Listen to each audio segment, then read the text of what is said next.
Good morning.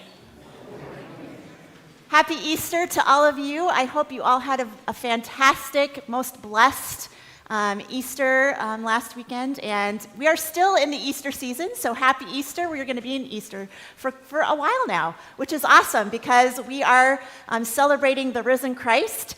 And it is a day to celebrate. It is beautiful outside, and it is also a beautiful day to celebrate baby Declan. And I love that Declan's family takes up the whole section of our church. That is fantastic. So welcome to all of you. I'm Pastor Julia. It is a joy to have you here with us, worshiping with us, and celebrating baby Declan, who looks so pumped to be baptized today. So we will begin this morning by singing our gathering hymn number 361, The Day of Resurrection. I'll invite you to please stand as you are able.